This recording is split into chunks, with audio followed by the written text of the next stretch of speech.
of you. Thank you for joining us this morning, and thank you, George, for that kind introduction. I want to talk a little bit this morning about how we can work together to get things done to grow our economy, protect our national defense, and make a real difference for the people of this country. And obviously, my focus is the people of Michigan, but we are a microcosm, so what's good in Michigan is good for the nation. I came to D.C. because I really believe in our ability to bridge political divides and make lasting progress. And yes, I do believe that, even in my 7 years as governor, in this tumultuous time in this country and around the globe, I still believe that, and I remain guided by the values that I learned growing up in a bipartisan household in the Midwest.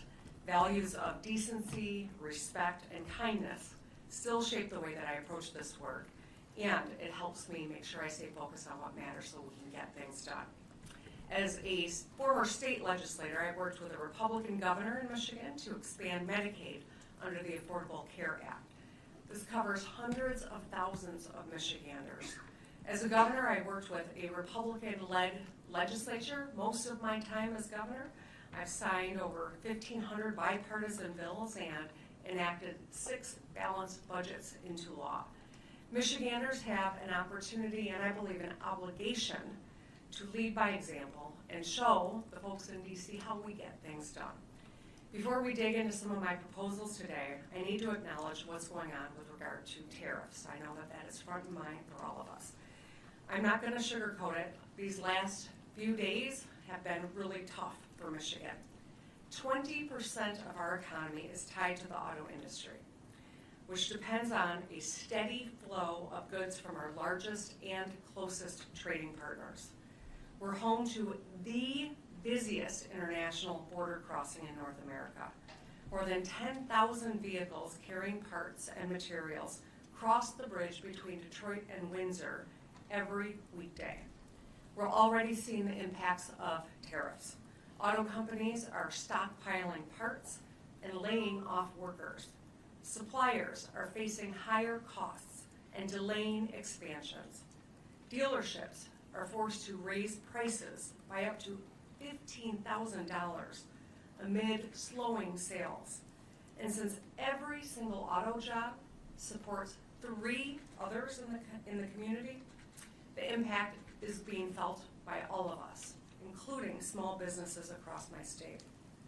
Economists have pointed out that these tariffs represent the largest tax increase in nearly 60 years, costing families an average of $1,900. And if you're planning on having a cup of coffee, pumping gas, getting your groceries, buying clothes for your kids, or just simply meeting a friend for a drink, every one of those transactions is going to cost more because of tariffs. At the same time, we know that 401ks and IRAs are plunging, which is going to force older Americans to put off retirement. Home prices are going to go up and putting home ownership further out of reach for young people. So it really is a triple whammy: higher costs, fewer jobs, and more uncertainty. And it couldn't come at a worse time. People have been struggling after years of inflation and wages that aren't keeping up. We need government to stay focused on lowering the cost of living.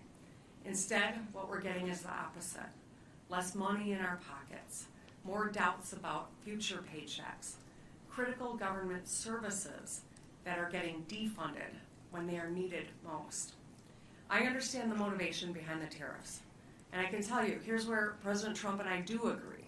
We do need to make more stuff in America: more cars and chips, more steel and ships.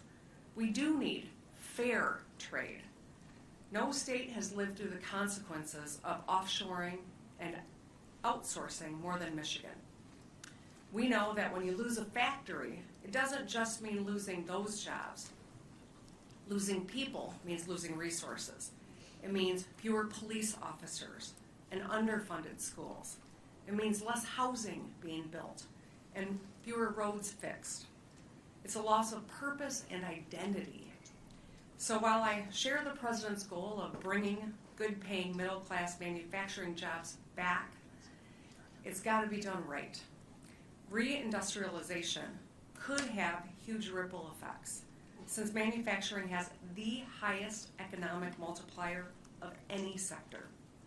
Every dollar spent to make something triggers a chain reaction of material purchases, job growth, and supply chain, and more economic growth. So as I've said before, I'm not against tariffs outright, but it is a blunt tool. You can't just pull out the tariff hammer to swing at every problem without a clear, defined end goal. We cannot underestimate or underappreciate the time and capital it's going to take to actually bring jobs and supply chains back home. So there's not a shortcut here. Strategic reindustrialization must be a bipartisan project that spans multiple presidential administrations. So to get it done, we've got to work with our friends and compete against our adversaries. We need to be strategic about tariffs on the technology we actually want to make in America and on industries where we already have a sizable competitive advantage. Let's carve out autos and energy, both of which are critical to manufacturers and directly impact people's wallets. Finally, to the extent that tariffs are a strategic tool in an economic toolbox, let's use all of the new revenue to reinvest in American businesses and in our workers. Our history has proven that when we build, we succeed. And the opposite is true as well. When we don't build, we fall behind. When we don't build enough housing, we put the American dream out of reach. When we don't build enough schools, we lose our pipeline of talent. When we don't build enough roads or transit, we make it harder for people to get around and for businesses to move their goods. When we don't build enough factories, the engines that power our industrial economy sputter. The Trump administration says they get this, and I know that the Biden administration understood this too. It's why, despite the political division we see on the surface, there has been a real bipartisan effort below deck to bring manufacturing home. Here's an example from Michigan. In October of 2023, my administration invested $40 million to fix Wilder Road in a small town near Saginaw on the shores of Lake Huron. We got it done to help Vantage Plastics. This is a local manufacturer. We're helping them to build a new factory and create 93 good-paying jobs, local jobs. And this is a very purple part of Michigan. Donald Trump won this area 3 times and I carried it twice. A few weeks ago, Vice President Vance visited the finished factory. He spoke there and he said, and I quote, "Making things, building things, working with our hands is America's heritage." I agree with this. And I'm proud that the amount of money being spent to build factories in America has more than tripled over a decade. In Michigan, we've secured dozens of new facilities to build chips, batteries, cars, and energy. Just this year, major companies have announced huge investments in America to build data centers and factories and research facilities. So here's my pitch. Let's keep going. Let's make more ships and planes and semiconductor chips in America. Let's cut red tape and unleash extraordinary potential of American industry. Let's give more hard-working people a fair shot at a decent life. And let's usher in, as President Trump says, a golden age of American manufacturing. So first I want to talk about ships. I will talk about chips, but I'm talking about ships first. American shipbuilding output is a fraction of what it was in the 1950s. We build just 0.1%, all right, 1.1% of the world's ships, while China alone makes 53%. That's more than the rest of the world combined. Here's another shocking stat. China's largest state-owned ship company built more ships by tonnage last year than we have in the last 80 years, since the end of World War II. Shipbuilding is both a commercial and military challenge, but I'm going to focus on the military side. Last September, the United States Navy set an ambitious goal of building hundreds more ships and submarines over the next few decades. If we don't progress toward that goal, China's naval fleet could be 50% larger than ours by 2030. It's not that far away. So I'm encouraged that both parties appear to see the problem. In December, Republicans and Democrats in Congress introduced the Ships for America Act, which would be the most significant bipartisan legislation to build ships in decades. Last month, during his joint address to Congress, President Trump announced that he will establish a new office of shipbuilding in the White House under the National Security Council. A few days later, Brett Seidel, the Deputy Assistant Secretary of the Navy for R&D, testified in front of the House Armed Services Committee. He outlined the challenges that we face, including reduced manufacturing capacity, supply disruptions, and most of all, workforce shortages. The last factor, workforce, is huge. We are short more than 100,000 workers, as nearly every major American shipyard has a hard time hiring and retaining the workforce they need. This shortage will get worse in a generation as we see a generation of experienced ship workers start to retire. If we don't act, our shipbuilding workforce will soon be smaller and less experienced than ever. In Michigan, we're the tip of the spear, or the tip of the torpedo in this case, in facing this challenge. Last year, the former Navy Secretary and I launched the Michigan Maritime Manufacturing, or the M3 initiative. It's a job training program built in partnership with Macomb County and Macomb County Community College to prepare thousands of Michiganders for careers in maritime welding and machining. A few weeks ago, I attended the first ever M3 graduation. It was full of inspiring stories. There was a mother and son who were graduating together. A young man who built a career on his career in tech education he got in high school. Another who went from homelessness to a hopeful future where he signed a contract that day with a company at a good paying job. A clerk, a caregiver, a Coast Guard veteran. These are some of the people that graduated that day. We've already heard from businesses that have hired some of these recent graduates and are really impressed with their technical talent and the skills they brought on day one. A couple of weeks ago, I shared the success of this M3 initiative with Defense Secretary Hegseth. I told him it's good for workers, it's been good for Michigan, and it's good for America too, and national security. So my proposal is let's grow it. Let's expand initiatives like this. Let's do it statewide in Michigan, but replicate it across the country. The state of Michigan is ready to serve as a connector between the Navy and our network of 31 tribal and community colleges. We have the skills and the ability to make sure we're training people up. We can train thousands of Michiganders to do what we do best, which is GSD, get ship done. Now let's talk about planes. We are the world leader in both commercial and military aviation. We're the home to industrial giants and manufacturers up and down the supply chain. We have a strong network of allies and around the globe in this space, including the UK's Midland Aerospace Alliance, who I met with 2 weeks ago. Our air superiority is second to none, but we are facing serious economic headwinds as our adversaries are catching up. Globally, we're short 17,000 jets and planes, and plane travel shows no sign of slowing down, with an all-time high of 5.2 billion passengers last year. Because of the shortage, however, airlines are having to use older planes for longer periods of time, for an average of 14 years.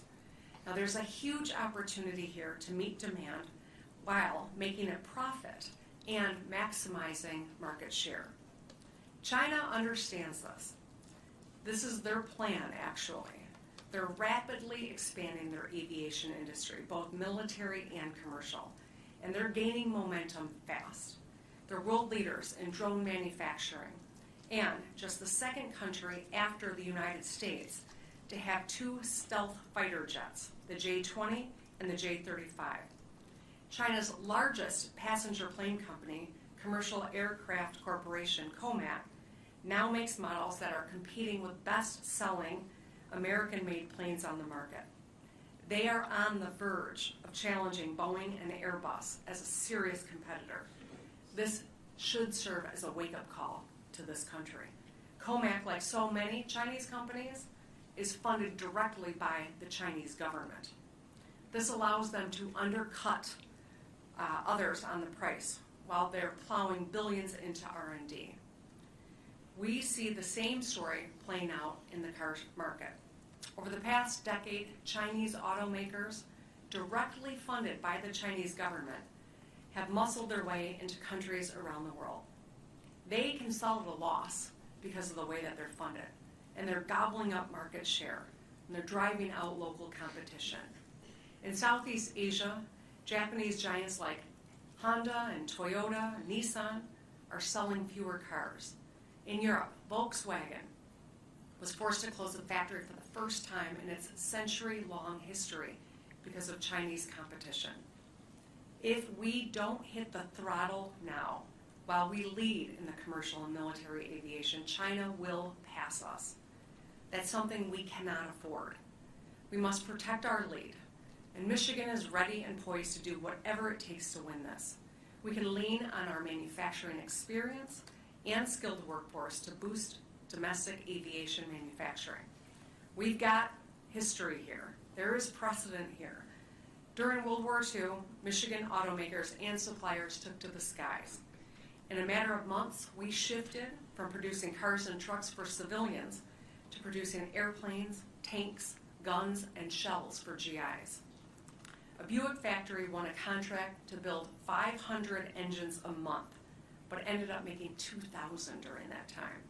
At Ford's legendary Willow Run Airport, 42,000 Michiganders rolled a B-24 bomber off the line every hour, 24/7, for a grand total of 8,865.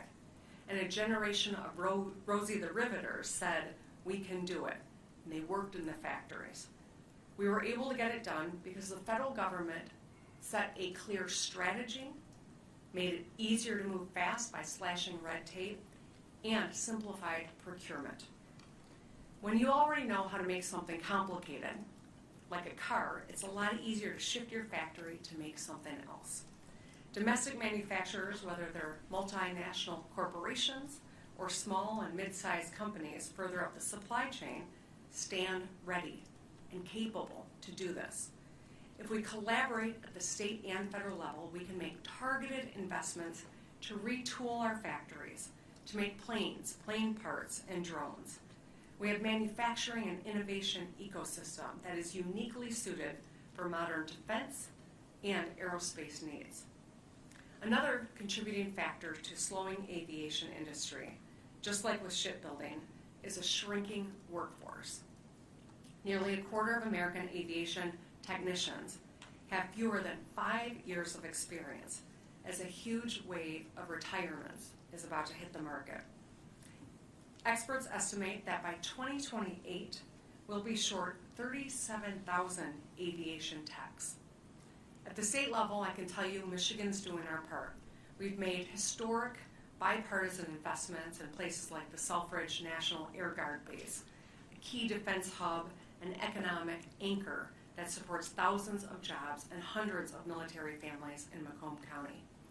I established a new statewide Office of Defense and Aerospace Innovation, and in the heart of Detroit, we set up the Transportation Innovation Zone, where aviation and aerospace startups can easily test new technologies in public airspace.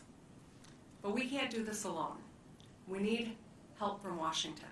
We need a coordinated national strategy and bipartisan investment to grow America's aviation industry and workforce. Otherwise, we know that China is going to eat our lunch. If we're proactive, we can create tens of thousands of good-paying jobs and protect our national security and lower costs for travelers around the world and here at home. So let's make it easier for aviation and aerospace to thrive in America. Let's put a ruthless emphasis on outcomes over process. And let's build and innovate and own the skies. I started speaking about big manufacturing projects. Now I want to focus on the smallest. I want to talk about semiconductor chips. Chips are the brains behind so much of what makes our lives work. They're in our phones, they're in our cars, they're in our appliances. They're critical for AI technology as well. Decades ago, we invented chips, and we used to make them too. But then we just ceded ground to other nations, especially China. For a long time, we made zero logic and DRAM chips. These are two of the most advanced types that we all rely on. Thankfully, Republicans, Democrats, and industry leaders came together to do something about it. During President Trump's first term, we started a serious national conversation about semiconductor manufacturing. A few years later, during the Biden years, Congress passed bipartisan legislation to bring chip manufacturing back home. I'm grateful to so many of our congressional delegation who fought hard to get it across the finish line. Now, because we work together, we are seeing real progress. An example from Michigan is Hemlock Semiconductor, who expanded in their hometown near Saginaw with a new facility that's going to create more than 1,000 jobs. Hemlock is one of the largest producers of hyper-pure polysilicon. You're never more than a few feet away from Michigan-made polysilicon because it's in nearly every single electronic device in the world. Nationally, we're now on track to make 20% of the world's logic chips and 10% of the DRAM chips, up from zero. We're building 17 chip fab facilities, including one from each of the world's 5 best and biggest manufacturers. Altogether, they've committed to investing more than $600 billion in America. And I know that there are still more in the pipeline. These chip fabs offer thousands of jobs during construction and thousands more permanent, long-term local jobs once they are completed. Both Democrats and Republicans agree that we must stay on the bleeding edge of technology. The President even mentioned chips during his speech to Congress and set up a new United States Investment Accelerator to oversee semiconductor projects. We have the momentum right now, but we cannot risk stepping back or faltering. We need to continue strong bipartisan efforts at the state and national level to make more chips. The bottom line is that when America innovates and when America builds, America wins. We all want manufacturing to be stronger than ever. Nobody wants that more than Michiganders. We pride ourselves on the things we make and grow. As I've laid out, we need a consistent national strategy, united around a new economic consensus that a lot of Democrats and Republicans now share. Let's make stuff in America. If that's what we believe, then we should be able to celebrate good policy no matter where it comes from, and also criticize bad policy wherever it comes from. Now, there's a lot more common ground here than we think. While partisanship seems to have infected every aspect of our lives, and it's exhausting. It's driven by opportunistic politicians and cynical media figures and addictive algorithms. But our people are not as divided as our politics. I really believe that. People from every walk of life call Michigan home. We are a microcosm, and that's why every presidential election, people look to see what's going on in Michigan. We don't always agree, that's for sure. But we move forward together, and that is a source of strength. It's why I came here to DC. Building on an industrial economy is no small task. It's thousands of small tasks. And each of us, government, industry entrepreneurs, workers, we're all a part of the same pit crew. I'm from Michigan, so yes, I'm going to torture another auto analogy. We're all a part of the same pit crew. If we do our jobs, we can get America back on the track better and faster than ever. Don't just take my word for it. Talk to someone like Roger Penske. He's a successful businessman who's built a $43 billion company, 74,000 employees, and that company happens to be headquartered in Michigan. In addition to his thriving commercial trucking business, Penske runs the world's leading motorsports enterprise. He knows what it takes to run a good pit crew and build a business that is successful. At the Detroit Grand Prix, the Penske crew runs a full systems check, replaces 4 tires, and pumps 20 gallons of fuel in 6.2 seconds to get their car moving toward the checkered flag as quickly as possible. They work together. They use a data-driven strategy. They source the best products they can to win. That's what we should be doing as well. I know there's been a lot of talk recently about government efficiency, but the proposed solutions have been solely focused on firing people from the crew or stripping away critical parts. That's no way to win a race. If we really want to win and to keep winning, we need to reinvest in our crew and build better parts.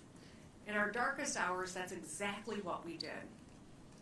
When this country entered World War II, we didn't have the industrial capacity to fight a two-front war in Europe and in the Pacific, let alone win it. So we built the arsenal of democracy.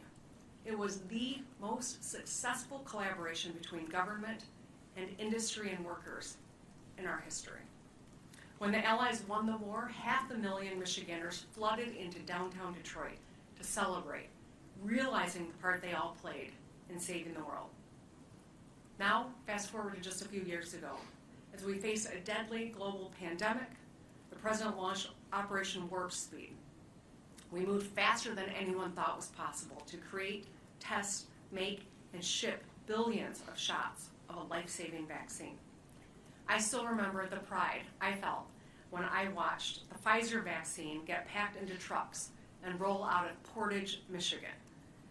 People stood outside on the road, even though it was bitter cold, waving the stars and stripes, proud of what we had done. It was an extraordinary achievement that showed us what's possible when we work together to streamline government and allow America to do what it does best, innovate and build.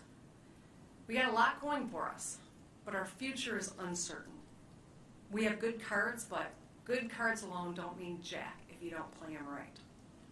This year, and in the years to come, no matter who is in the White House, we need to be betting on American workers. We need to bring chip manufacturers back home. So let's dominate the seas and the skies and the roads. And let's innovate and let's build together. I really appreciate you joining me this morning, and I'm looking forward to the conversation that we're about to have next. Thank you so much.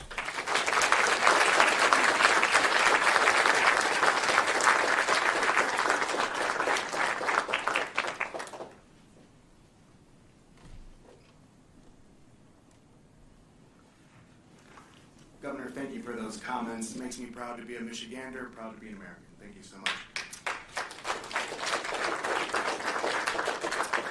It's a privilege to be here today to introduce Governor Gretchen Whitmer for her fireside chat with Gretchen Carlson. As a guy named George, I very rarely share a room with another George, let alone a stage, so it's good to make the distinction. Gretchen Carlson is an acclaimed journalist and co-founder of the nonprofit Lift Our Voices, which seeks to change workplace cultures and empower every worker to feel safe, respected, and included. Gretchen is a fearless advocate for women's rights and helped pave the way for the global #MeToo movement. She is a former CBS News and Fox News journalist, best-selling author, TED Talk alum, and champion for workplace equality.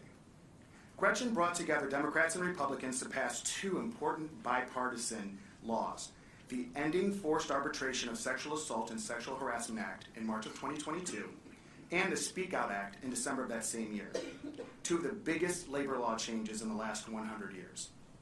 Gretchen has shown what it means to work across the aisle to get results, and as Governor Whitmer pointed out earlier, with signing almost 1,500 bipartisan bills into law, she does as well. Thank you for the opportunity to be here today. I will now turn it over to the Governor and Gretchen Carlson, and I look forward to their conversation.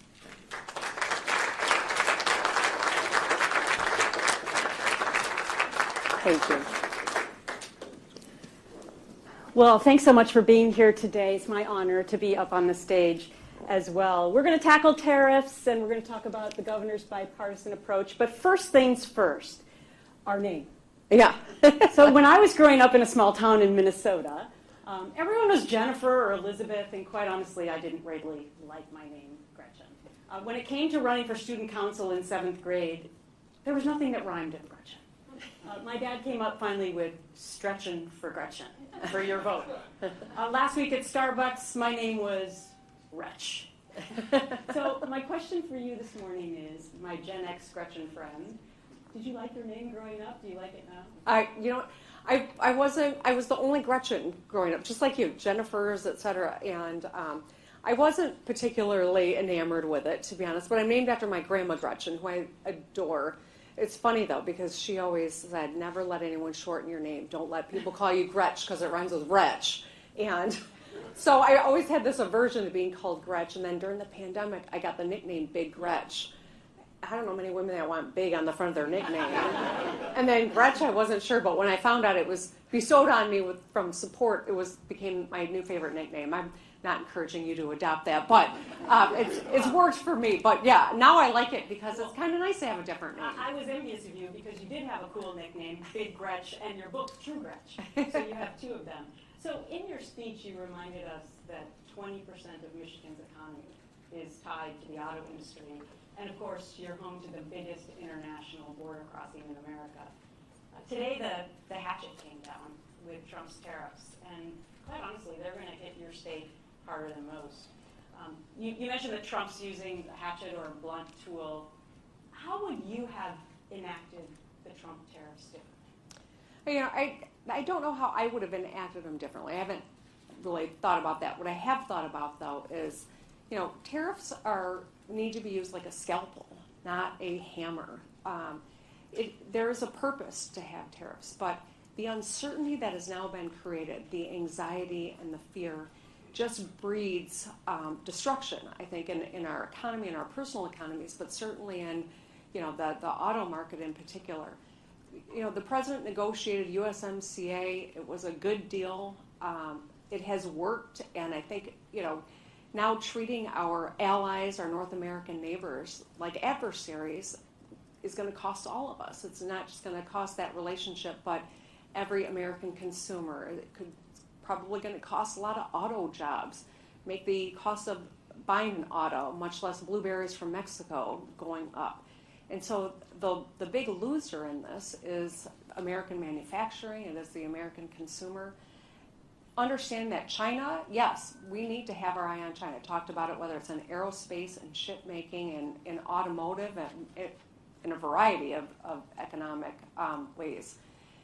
That is different. We need to level the playing field. We need to enforce the laws against Chinese companies that are coming into this country, underwritten by the Chinese government.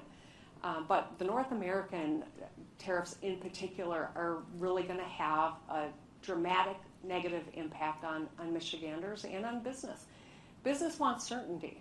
And right now, when the rules are changing literally day by day, no company is going to be able to invest the hundreds of millions or billions of dollars in many cases, much less make decades-long investments because you don't know what the rules are. And because of that, we're going to see contraction, we're going to see paralysis, and it is going to lead to job losses and higher costs for people. And so I will continue to encourage the White House to think about what the long-term strategy is. How do we meet those goals, and to recognize this isn't a moment-to-moment issue. It's just going to continue to wreak havoc and make everyone feel the anxiety and fear and have dramatic losses that we can't afford to have right now. I want to talk about your constituents because I don't have to tell you that Michigan has had it tough with trade wars. NAFTA eviscerated manufacturing when production moved to other countries and to cheaper southern states. And now tariffs are quite honestly putting you in a tough spot with your constituents. On the one hand, you have the UAW, who for the most part is in favor of these tariffs, saying that if they work as Trump says they will work, then it'll bring back jobs and manufacturing. But on the other side, you have the auto manufacturers and you have the auto dealers who are going to get killed with these additional tariffs. So how do you thread the needle for all of your constituents? Well, as I talked, Michigan does feel, there's a saying that when America gets a cold, Michigan gets the flu, right? We are the first to be hit to feel the pain of decisions that could be argued to be capricious or not strategic. We feel it harder than any other state, and that's what we're seeing already in Michigan. I understand the sentiment that some are conveying. Yes, we should be onshoring supply chains. I agree with that.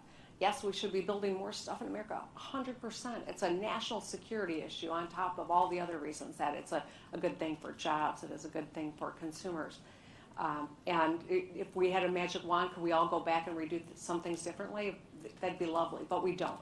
The reality is, in this moment, we have supply chains that have been built up with our North American neighbors that American jobs rely on, seamless flow. Yes, perhaps we should be onshoring, and the goal is great, but we need to be realistic. That doesn't happen overnight. There are suppliers that are still trying to recover from inflation and COVID, who are on the bubble and don't have the resources to weather this up and down uncertain time that, where the rules keep changing. And so I do worry that a lot of businesses won't make it if this goes on much longer. I worry that big companies that are reliant on those small businesses then pay a price as well. I have done a little bit of traveling abroad recently, and I can tell you there is an anti-American sentiment that they're saying don't buy American goods anymore. American companies are going to pay a price for that.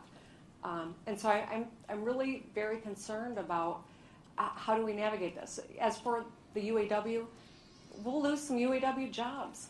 And I understand the leader wants to try to be a part of the conversation, and he's a good guy. He's done some good things, but I think that the longer term concern is the loss of UAW jobs and the pain that's going to be inflicted in the short term. Well, speaking of that, immediately after the Trump tariffs were announced, 900 UAW workers were laid off. The University of Michigan economist says the steel and aluminum tariffs alone will cost Michigan 600 auto manufacturing jobs by the end of next year, an additional 1,700 jobs in industries that serve auto workers.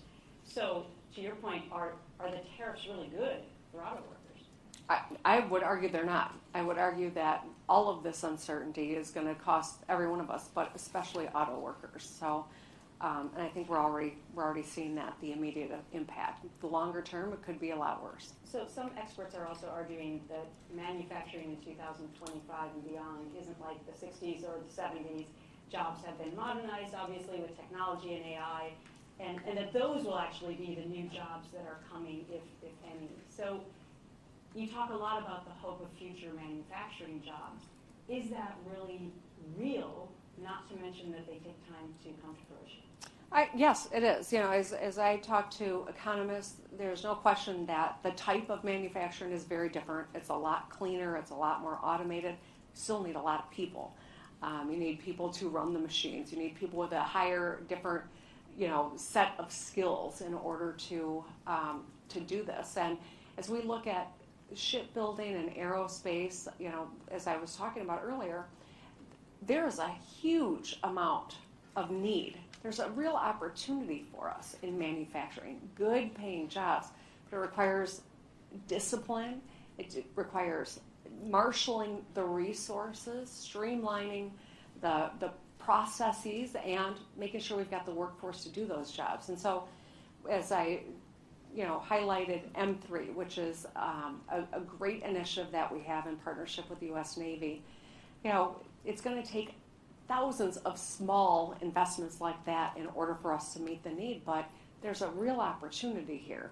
If we seize on this, in 10 years, our manufacturing capabilities will be even more advanced. We'll have more people making more money, but also we will be owning these industries instead of trying to catch up or having our adversary be the dominant leader in all of these realms.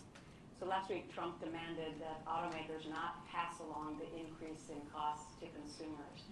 Ironically, my family was in the car business in Minnesota for 100 years, so I've lived this and seen the ups and downs. Dealers honestly don't make money selling cars. I mean, they make it in service and body work and used car sales, and so the margins are small for new cars. There's no way they can absorb these kinds of tariff costs. So where are these higher costs going to be passed down to? The consumer? To the dealer? Who? Yeah, well, the dealer won't be in business very long if they assume all the costs. So it will, by necessity, be passed on to the consumer. This is a tax on the American people. And, I know that tariff is a term of art, but the reality of what it means for the American consumer is it's just like a tax. And unfortunately, it's unclear how this is going to strategically benefit the American economy or the American consumer. And I think that's the big problem here. The uncertainty as well. You know, people are watching what's happening in their personal lives.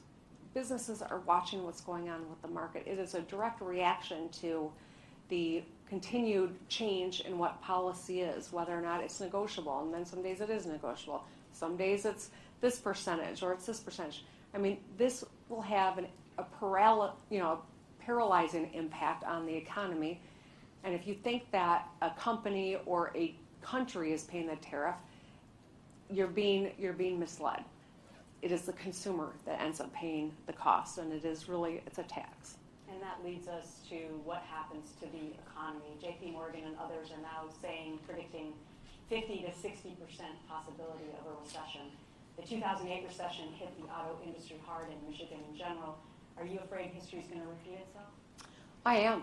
It won't be a real repetition because that was driven by other things than some decisions by the White House, but the impact could be as severe, if it could be worse, frankly.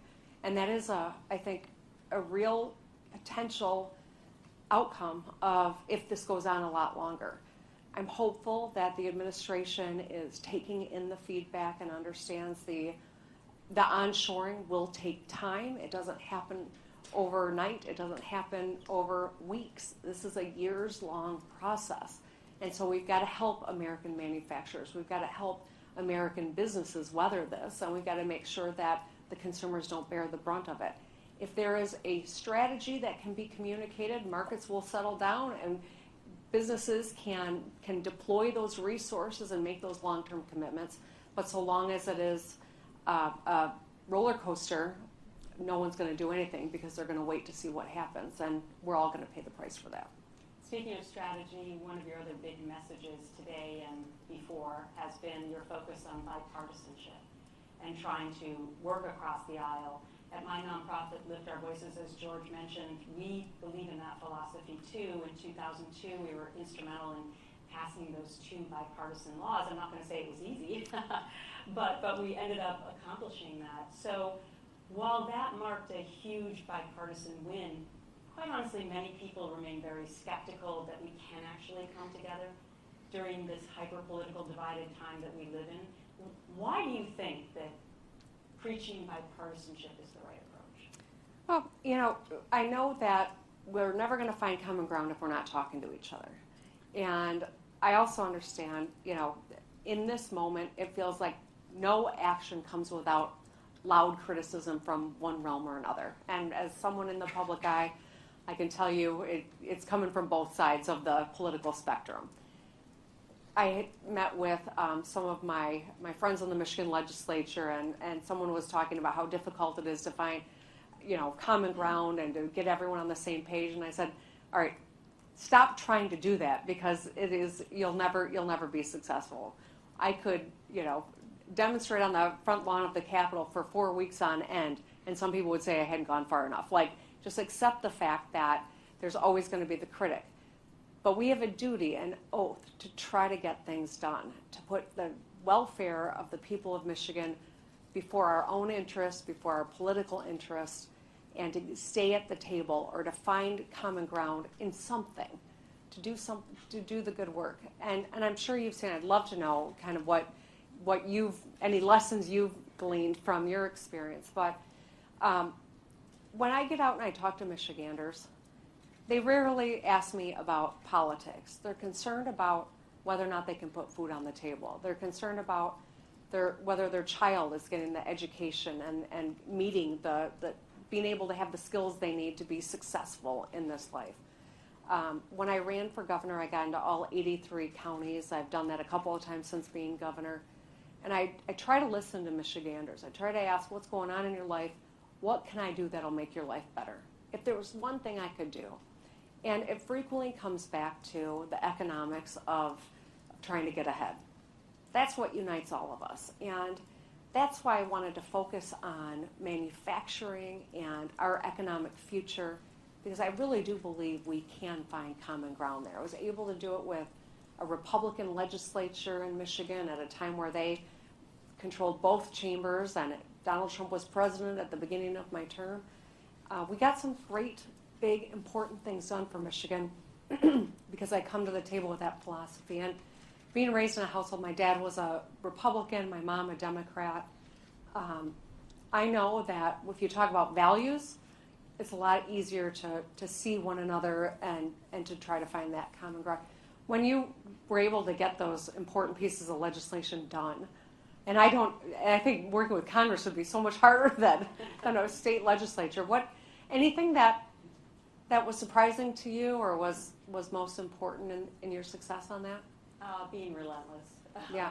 But I also feel like there was a commonality of some of the issues, right? Mm-hmm. I mean, with regard to sexual misconduct, especially, like when I would go into whether it was a Republican or Democratic office, they could hardly wait to tell me stories about what their wife had endured or their daughter if they were men. So there was that common ground that you're talking about. Now, getting across the finish line is a whole different story. We'll chat. Yeah. But anyway, I do want to focus in on how Democrats feel about this, because a recent CBS YouGov poll revealed that 70% of all Democrats want their party to oppose Trump as much as possible, while only 30% want their party to find common ground. So what do you say to those 70% in your party who completely disagree with you about bipartisanship? I get it. I understand why people feel that way. I am as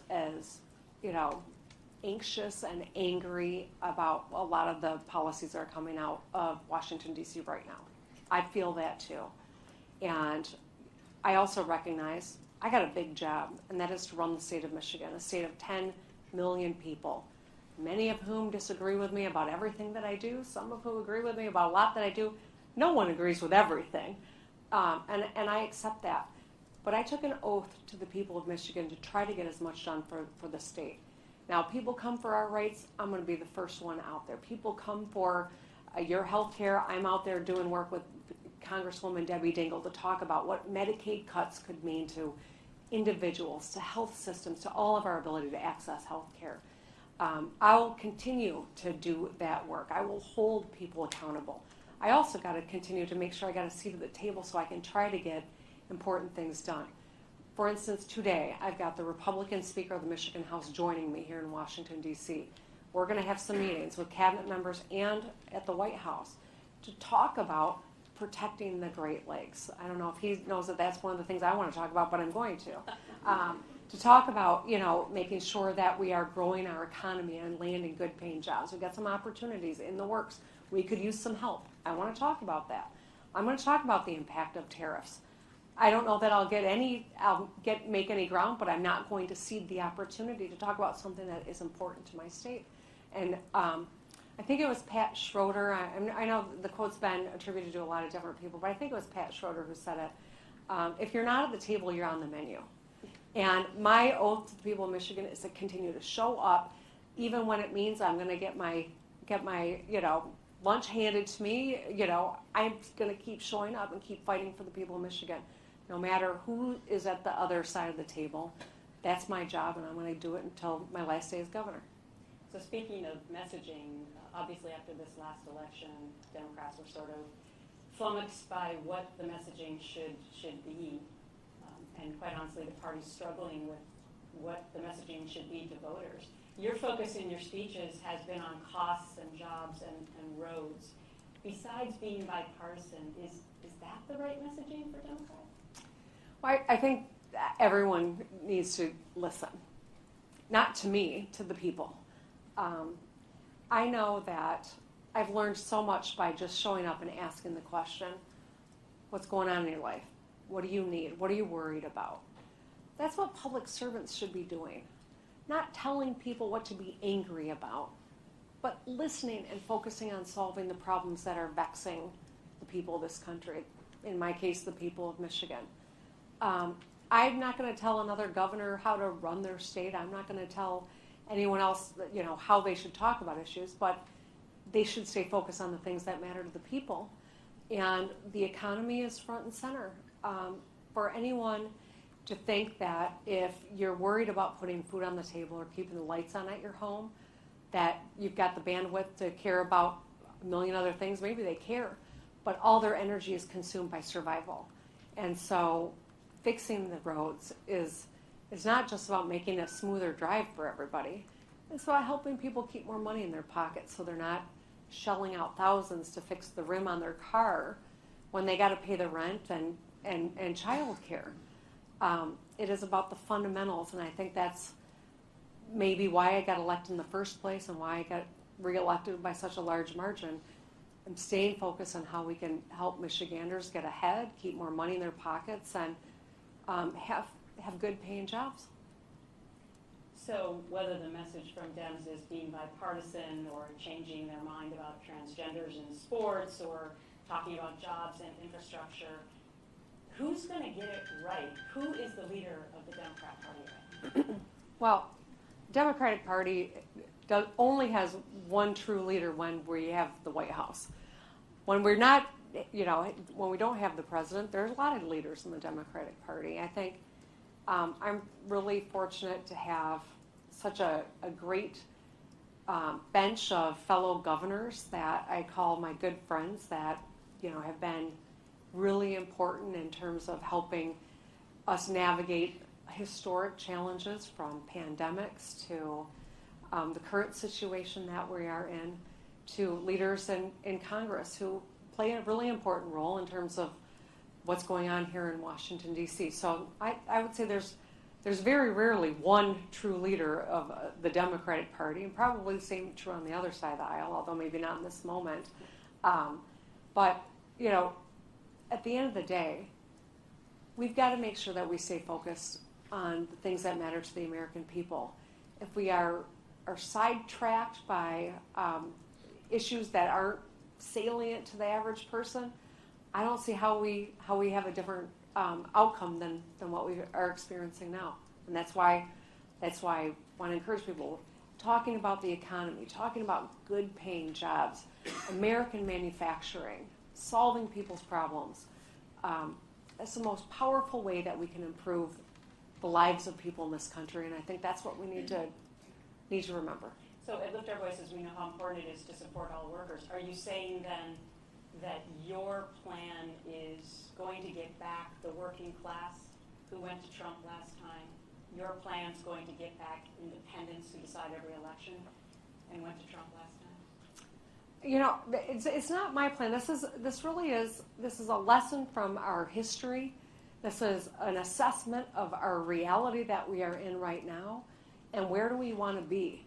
I think that's the kind of analysis every one of us should be doing. We want leaders who are not just focusing on keeping us angry with one another, but where do we get to where we want to be? That's what I'm talking about here. This is about an honest assessment of our challenges, but also an optimistic view of what's possible, where we can find a future where every person can get ahead and be a part of building a country that is a world leader. I would say we got a lot of work to do, and that's what I'm focused on. A government that is strategic, that is focused on strength and opportunity for every American worker, where there is a fair shot at a great life, but also an America that leads the world again on all these fronts. So you're more than 500 miles away from home giving this big speech. You could have given it in Lansing, but instead you chose to do it in the nation's capital. Is this your way of telling us you are seriously considering coming to D.C., perhaps to the 1600 block of Pennsylvania Avenue? Are you running for president? No. This is my way of saying, this is similar to speeches that I've given in Michigan too, by the way. This is, I think, a blueprint for success. This is what we did in Michigan during World War II. This is what we are capable of as a nation. We need leadership that stays focused on doing these things so that Americans can get to work doing the big manufacturing that we are falling behind on globally, so that we can harness the strength of American companies, American institutions of education, and the American workforce. That's what this is all about.